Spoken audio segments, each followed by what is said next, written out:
24 जुलै रोजी दीप अमावस्या आहेत. दिवे उजळून त्यांची पूजा करून आपण दिव्याची आवड साजरी करणार आहोत. त्यासाठी जाणून घेऊ ना शास्त्रयुक्त पूजाविधी.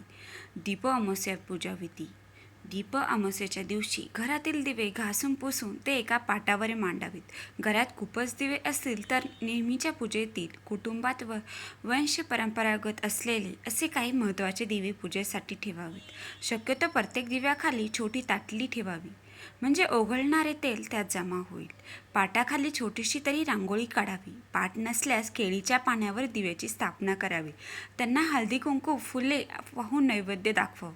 नैवेद्यासाठी दूध साखर, दूध गोड, लाह्या बत्ताशे, पेढे, फळे असे काही चालते.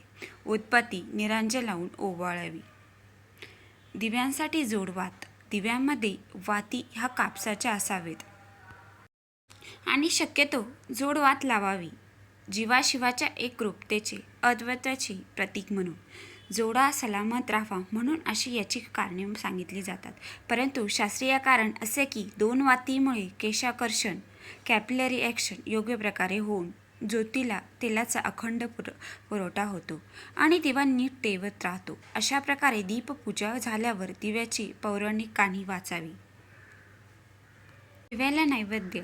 दिव्याचे तोंड, मुख म्हणजे त्याच्या वाती हे गोड करण्यासाठी या वाती खडीसाखरेच्या खड्याने पुढे सरकवतात. नंतर त्या उजळतात म्हणजे पेटवतात. काही जण प्रत्येक वातीच्या मुखाशी साखरेचे 4 ते 5 दाणे ठेवतात. या दिवशी अनेक समाजात प्रदेशनिहाय काही खास पक्वान्न करण्याची एक छान खाद्य संस्कृती महाराष्ट्रात आहे.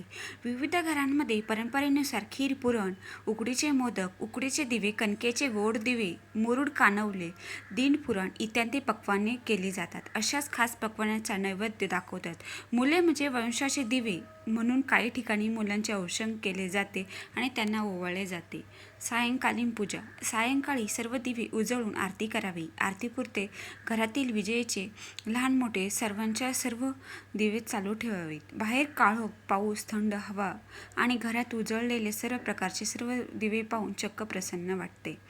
या सर्व गोष्टी करताना तुमची एखादी चूक झाल्यास फार काही बिघडत नाही. देवाला तुमची मनोभावे केलेली भक्ती हवी असते. तुमची चूक झाली तर तो तुम्हाला ठोकून काढत नाही. त्यामुळे सण आनंदाने आणि श्रद्धेने साजरा करावा. दंडपणाने भीतीने करू नये. तसेच सोबत दिलेली दिव्यांची नावे आहेत. दिव्याची निरंजनाची आरती. प्रत्येक पूजेमध्ये देवासमोर निरांजन ओवाळून आरती करतो. परंतु दीप अमावस्या हा सण दिव्यांचा म्हणून या दिवशी दिव्याची आरती म्हणून पूजेची सांगता करावी. पंचप्राणांची निरांजन करून पंचतत्वे वाती परिपूर्ण भरुनी ममतेचे समूळ भिजवून अपरोक्ष प्रकाश दीप प्राजळून निरंजनाची